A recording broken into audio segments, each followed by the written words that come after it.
Assalamualaikum semua. Hari ini Ustazah nak masak kerabu perut utara.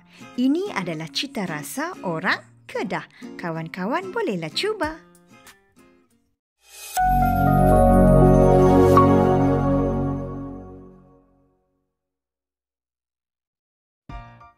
Kita akan rebus perut dahulu ya. Ustazah menggunakan 1/2 kilo perut lembu yang telah pun dicuci bersih. Masukkan perut lembu ke dalam periuk, kemudian masukkan 1 liter air ataupun secukupnya. Kita akan rebus perut lembu sehingga lembut dan empuk, lebih kurang 45 minit. Kita sediakan bahan kisar, 1 biji bawang besar, 5 biji cili padi, 1 inci halia, 1 hiris lengkuas, 2 batang serai dan 1 cawan santan pekat. Kalau nak guna santan kotak pun boleh juga ya.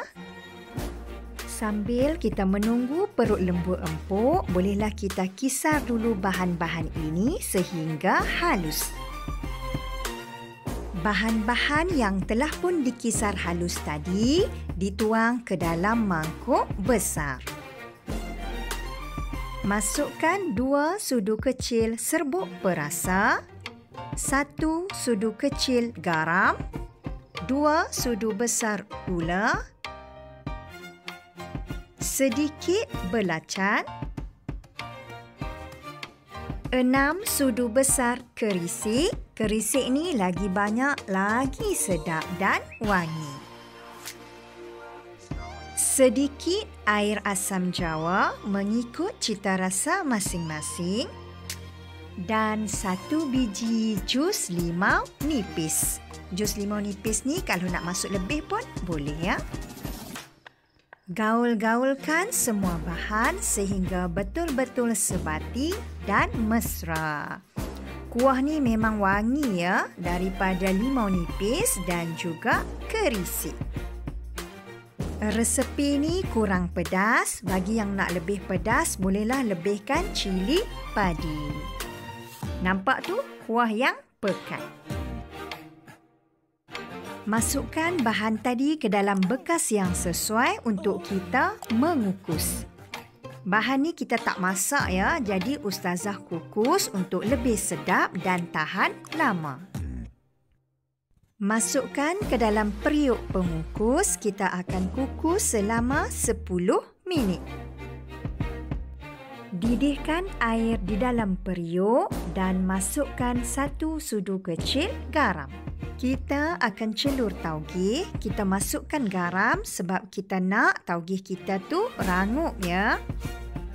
Celur taugih sekejap sahaja ya. Lebih kurang 30 saat dah cukup untuk mengekalkan kerangupan dan kesegaran.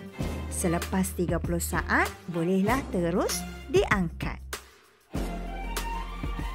Perut lembu yang telah pun direbus tadi telah pun empuk dan lembut. Ustazah rebus lebih kurang 45 minit ya. Bagi yang nak guna pressure cooker, lagi cepat. Perut lembu ni akan dihiris nipis untuk memudahkan kita menjamu selera. Ustazah menggunakan gunting lebih cepat dan mudah. Bagi kawan-kawan yang nak menggunakan pisau pun boleh juga. Perut lembu ni masih panas ya. Memang tak boleh pegang. Sambil Ustazah gunting perut lembu ni, kawan-kawan tekanlah butang subscribe. Di dalam 1 mangkuk besar, masukkan perut lembu yang siap dihiris nipis, 1 mangkuk taugih yang telah pun dicelur, 1/2 biji bawang besar dihiris nipis dan bahan-bahan kisar yang telah pun dikukus tadi. Gaul-gaulkan semua bahan sehingga betul-betul sebati. Ini adalah resepi kerabu perut yang terkenal di negeri Kedah. Baunya sangat harum daripada aroma kerisik dan juga jus limau nipis. Kawan-kawan boleh adjust untuk rasa masam dan pedas. Kerabu perut ni boleh dimakan bersama dengan nasi putih dan juga boleh dimakan begitu sahaja.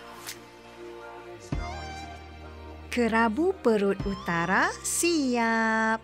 Inilah resepi hari ini, kerabu perut utara, resepi dari ayah tangan Ustazah. Selamat mencuba.